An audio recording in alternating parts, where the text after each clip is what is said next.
Assalamualaikum warahmatullahi wabarakatuh. Perkenalkan, nama saya Rusliana.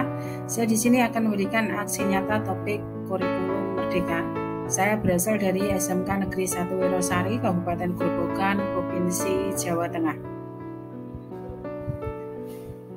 Untuk topik kurikulum merdeka ada dua topik yang akan kita pelajari. Yang pertama adalah makna kurikulum dalam pendidikan. Kemudian yang kedua adalah pembelajaran versi kurikulum merdeka.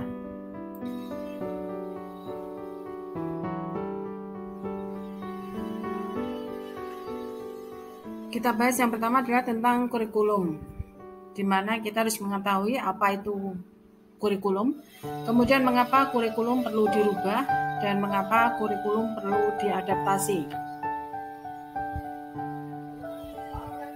Melalui kurikulum, pengalaman belajar siswa akan dibentuk dari titik awal hingga titik akhir. Murid hidup pada zaman dan keadaan yang sudah berbeda, yaitu berbeda pada saat kita sekolah dulu.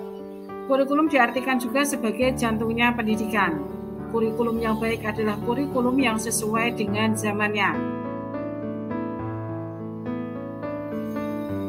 Dalam merancang kurikulum harus memperhatikan yang pertama antara lain, yaitu kebutuhan dari siswa, kemudian pendapat, kemudian pengalaman, hasil belajar, kepentingan murid. Sejatinya kurikulum dirancang untuk murid itu sendiri, atau kurikulum itu dirancang oleh siswa itu sendiri.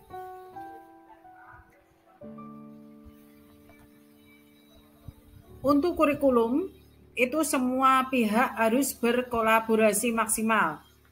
Sebagai contohnya, guru harus terus belajar untuk memfasilitasi pembelajaran yang sesuai dengan apa yang diajarkan oleh guru tersebut di sekolahan tersebut.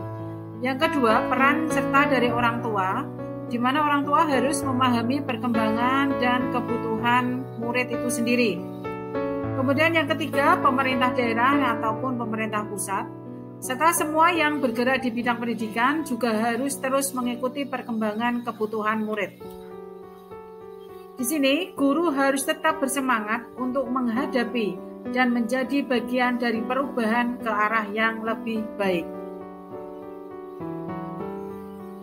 Kurikulum perlu diadaptasi, yaitu dengan melihat yang pertama lingkungan sekolah kita berada. Di manakah lingkungan sekolah kita berada, yaitu di daerah pesisir, di daerah yang dekat laut, atau di daerah pedesaan, ataupun lingkungan sekolah kita berada di daerah perkotaan. Yang kedua, yaitu melihat perubahan selama setahun, apa saja yang berubah di lingkungan sekolah kita. Contohnya, bisa kita lihat dari gedung, kemudian karakter siswa, dan lain-lain. Yang ketiga, apakah ada kehidupan yang merubah kehidupan siswa dan guru. Yang keempat, dengan siswa yang berbeda-beda, berarti kurikulum harus. Yang selanjutnya adalah kurikulum dalam pembelajaran. Yang isinya surga di sini adalah kurikulum dalam pembelajaran itu sendiri. Prinsip umum dalam pembelajaran, kita tahu bahwa prinsip-prinsip pembelajaran yaitu paradigma baru untuk membantu murid dalam mencapai kompetensinya. Pembelajaran dan asesmen merupakan bagian yang sebaiknya tidak terpisahkan, karena guru dan murid perlu memahami kompetensi yang dituju, sehingga perencanaan, proses, dan evaluasi pembelajaran diupayakan guna mencapai kompetensi tersebut. Oleh karena itu, prinsip pembelajaran dapat dimaknai secara utuh bersamaan dengan prinsip asesmen.